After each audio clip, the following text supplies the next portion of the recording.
О святителе митрополите Антонии Храповицком до сегодня существует масса самых различных точек зрения на его богословское наследие, на факты его биографии, поэтому есть смысл прежде всего хотя бы кратко коснуться некоторых фактов из его жизни. По происхождению он дворянин, и воспитывался он в тех традициях дворянских, которые были у русского дворянства, а это очень такая старинная, родовитая семья Храповицких. Предки его еще с XVIII века известны, в XIX веке. Это Новгородская губерния, и поэтому детские его месяцы и годы проведены были в Новгородской губернии, затем в Новгороде, а потом семья переехала в Санкт-Петербург. И казалось бы, вот дальнейшая его судьба, а родители хотели, чтобы он проявил себя как-то на поприще гражданской службы, она и была запланирована, по крайней мере, родителями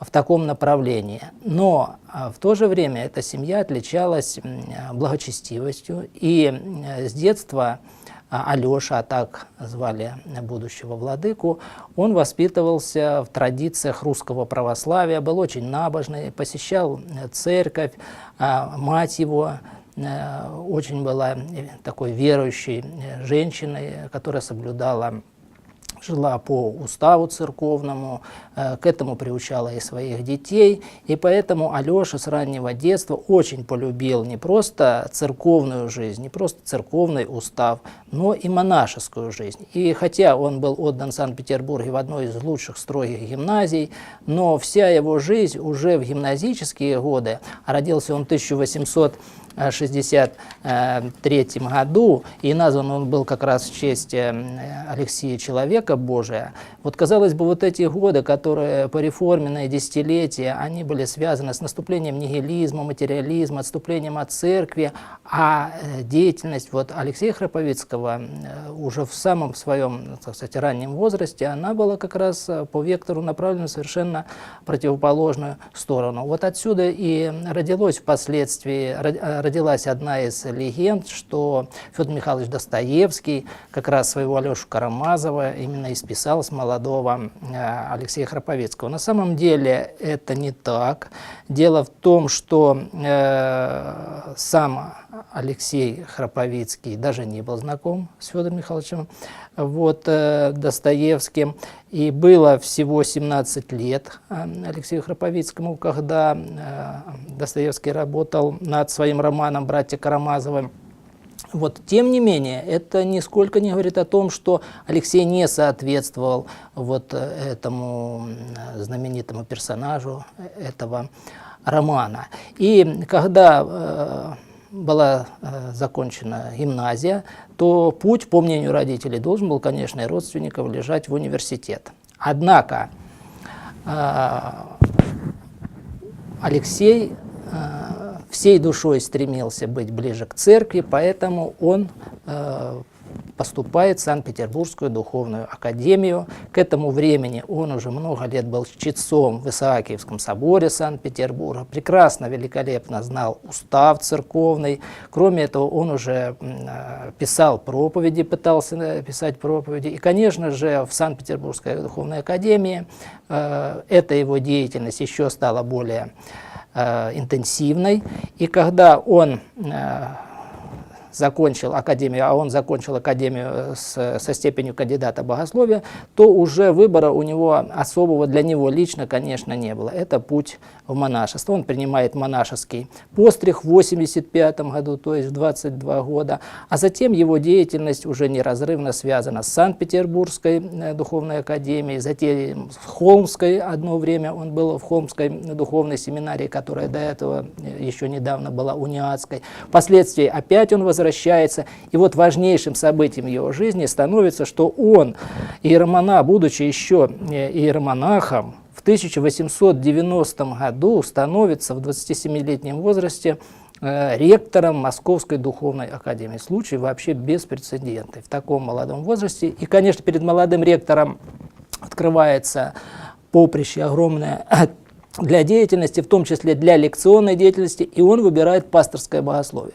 Казалось бы, совсем молодой монах, причем связанной с академическими учреждениями и сугубо пасторской деятельности, а если вот еще на приходе у него было немного, тем не менее, вот он избрал именно для себя как лекционный курс, это пасторское богословие, тогда начинает уделять большое внимание этому предмету. Кроме того,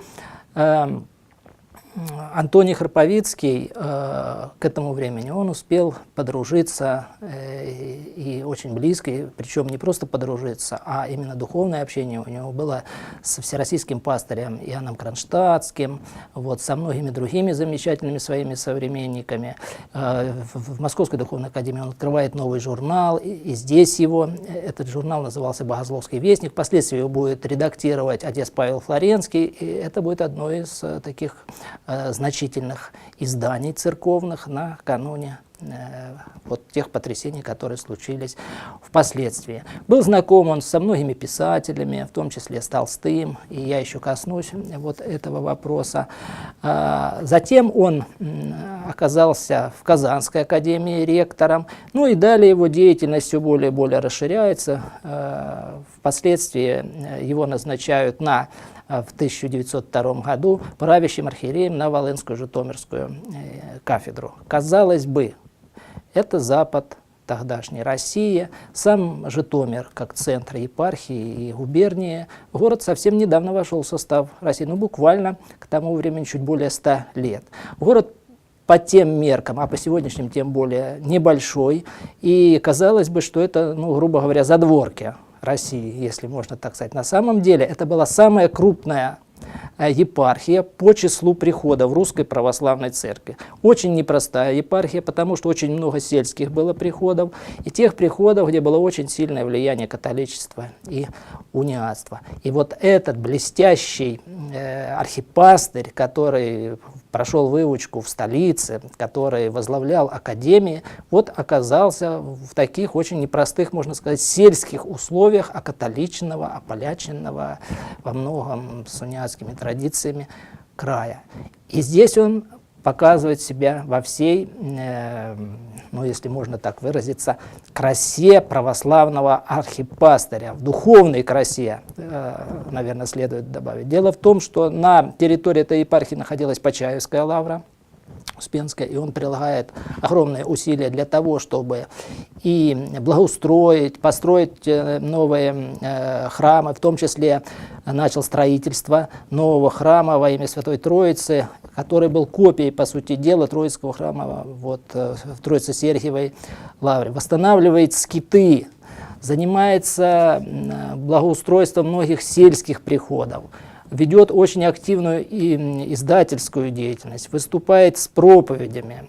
И вот эта деятельность, она, конечно, становится все более и более известной и за пределами епархии, и особенно это проявилось в годы так называемой Первой Российской революции, потому что здесь, вот на территории своей епархии, он развернул очень активную деятельность по защите, по укреплению прежде всего православия и по защите самодержавия. Нигде на территории России, Российской империи того времени не было распространено так называемое черносотенное, именно в самом лучшем, правильном духовном смысле этого слова, черносотенное как православно-крестьянское движение на защиту основ русской православной вот жизни. Здесь следует еще отметить, что вот Почаевский отдел Союза русского народа возглавлял архимандрит Виталий Максименко. Это замечательный, ну тогда архимандрит, а впоследствии и иерарх, который оказался за пределами вот, Отечества, и который возрождал уже Троицкую семинарию и монастырь в Джорданвилле в Соединенных Штатах Америки. Но это будет спустя десятилетия. Все вот это время архиепископ, впоследствии архиепископ Антоний Храповицкий, он постоянно занимался и богословскими проблемами, писал статьи, откликался на многие явления духовной и умственной жизни, интеллектуальной жизни того времени, вступал в полемику, и, конечно, он был известен, вот, по сути дела, всем интеллектуалам того времени. Он откликался и на сборник Вехи, на изданный, на такие богоискательские, богостроительские движения в среде российской интеллигенции. Был он участником в 1912-1913 годах, участвовал в работе предсоборного совещания, посвященному о восстановлении патриаршества, а он как раз был одним из тех, которые выступали за учреждение или восстановление патриаршества в России. Написал множество служб, и в частности он способствовал прославлению вот таких святых, как Иоанн Тобольский, Иосаф Белгородский, как раз вот в это время, и многим другим. Привлекал в свою епархию многих деятелей искусства, которые себя проявили и в церковном строительстве, церковной архитектуре, и в иконописании, в частности, Нестеров, вот, и другие. Когда пришла, да, в 1914 году архиепископ Антоний назначается правящим епископом Харьковским и Ахтырским, и вот в это время его деятельность становится еще более известной не только вот в России, но и далеко за ее пределами. Дело в том, что архиепископ Антоний поддерживал отношения и с православными церквями в других православных землях. Очень интересный эпизод, который повлиял на дальнейшую его жизнь, и не только его, но и на отчасти русское богословие, случился в Харькове в 1917 году. Дело в том, что после так называемой февральской революции в Благовещенском соборе города Харькова состоялось такое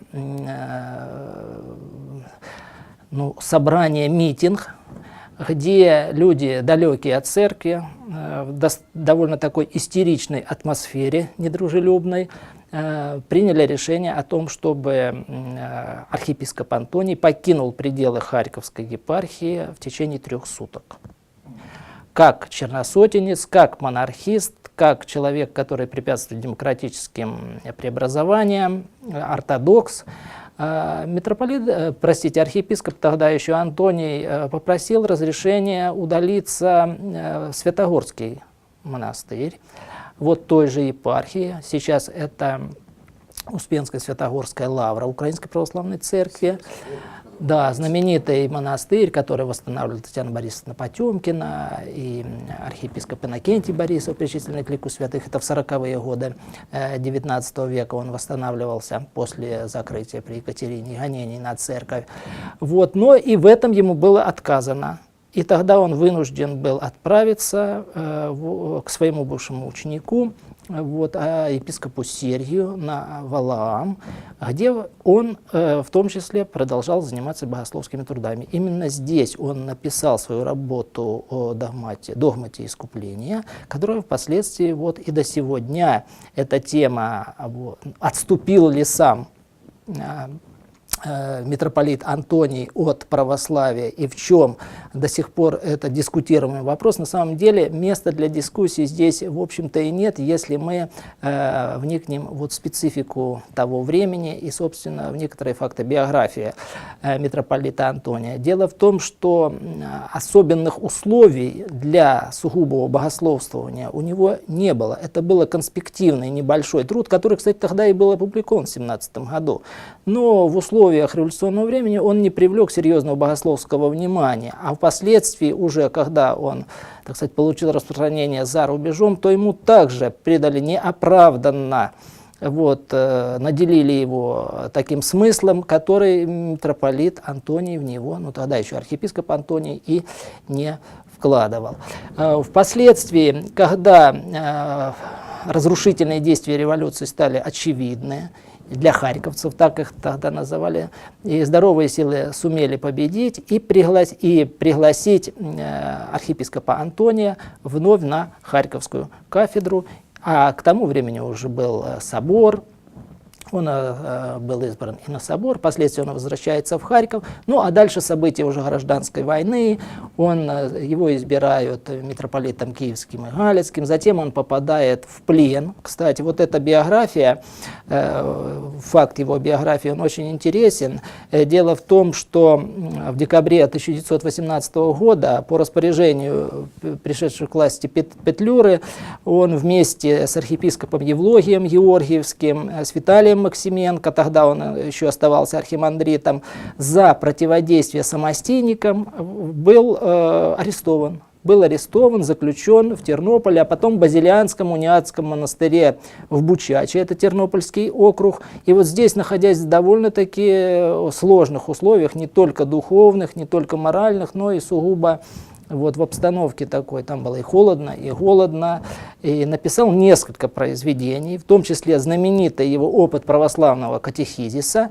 и особенно для нас, этот опыт тоже вызвал впоследствии за рубежом очень такие серьезные богословские споры и обвинения, которые, кстати, до сегодня некоторые произносят в адрес митрополита Антония. И одну из самых своих основных работ по Достоевскому, он был великолепный знаток Достоевского, с детства и до последних дней своей жизни он глубоко изучал наследие Федора Михайловича. И вот он написал книгу под очень таким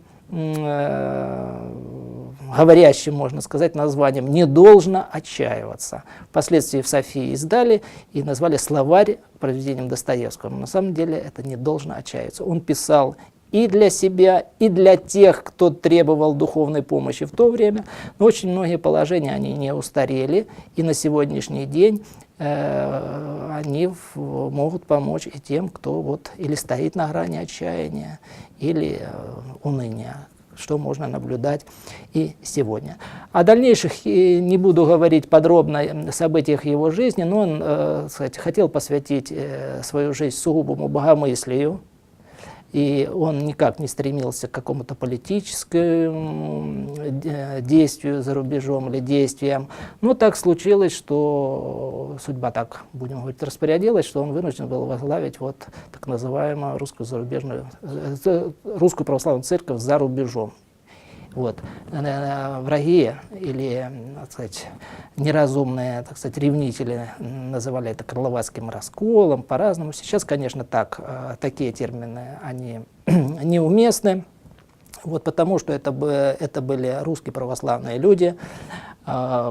В результате тех катаклизмов, которые тогда происходили, они оказались за пределами Родины. Нужно было самоорганизовываться, нужно было налаживать жизнь и обыкновенную, и духовную, вернее, текущую такую жизнь, и духовную жизнь. И владыка в то время продолжает очень активно заниматься и по управлению этими приходами зарубежными, но он не оставляет и богословия. В это время целый ряд его произведений также появляется. Он не ослабевает, можно сказать, у него интерес к Пушкину, то есть к литературе и к поискам духовного смысла классиков русской литературы, особенно это Пушкин и Достоевский, его любимый.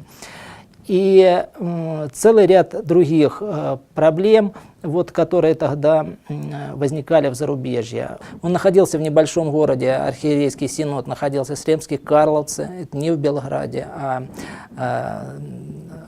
на определенном расстоянии от Белграда. И жили очень скромно, никакой особой, можно сказать, штата такого, который бы обслуживал митрополита Антония, не было. Некоторые разногласия, которые были и внутри, собственно, заграничной церкви, я уже не говорю о западноевропейском ответвлении, то, которое окормлял Евлогий, а, собственно, и те, которые, входили в состав Русской Православной Церкви за рубежом, он не мог уже в полной мере контролировать, умиротворять. И, тем не менее, насколько позволяло здоровье, он откликался на многие события, которые происходили тогда не только в зарубежье, но и на родине. В 1936 году владыки не стало. Кстати, что интересно,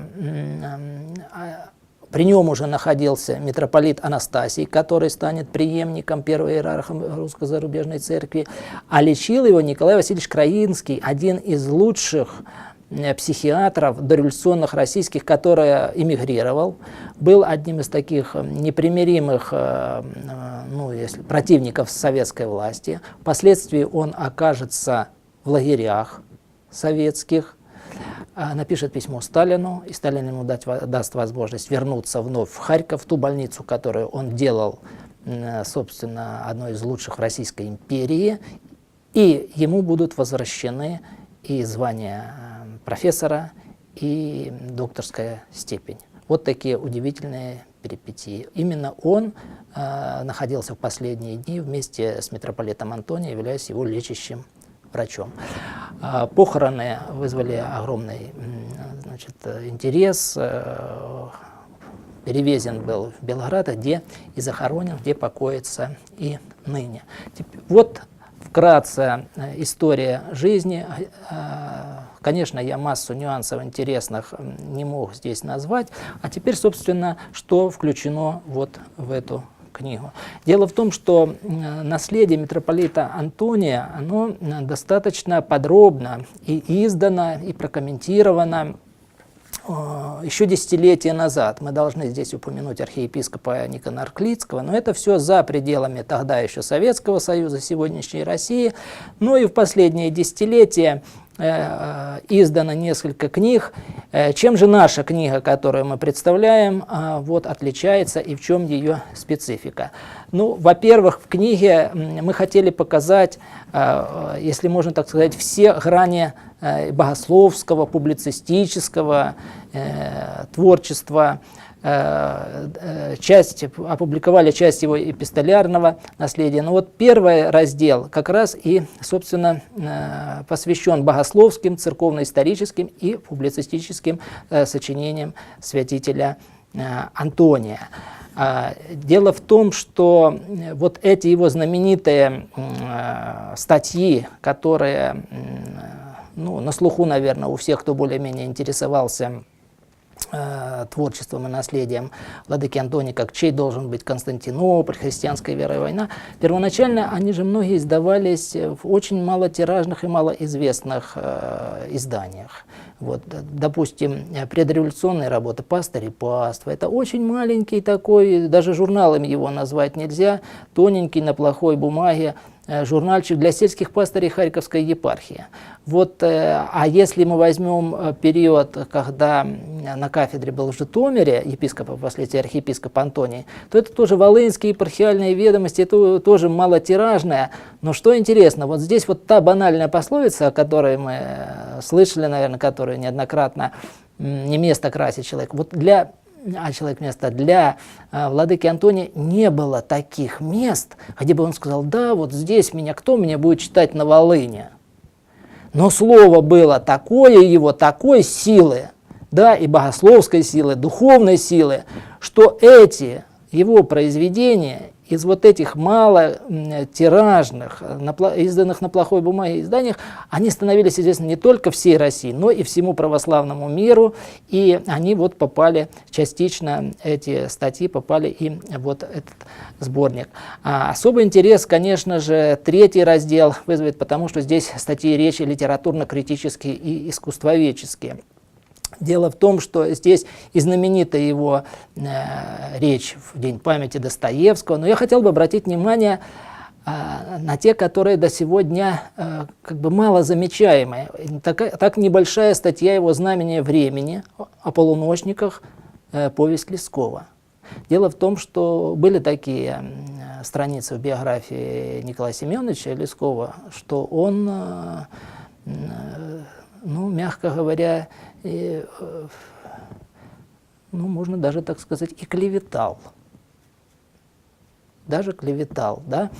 Не только на наше духовенство, на клир, на ту атмосферу, которая у нас была, на некоторых архипастырей, но и посвятил большое произведение, где в очень таком неприглядном виде он представил и нашего знаменитого святого праведного отца Иоанна Кронштадтского.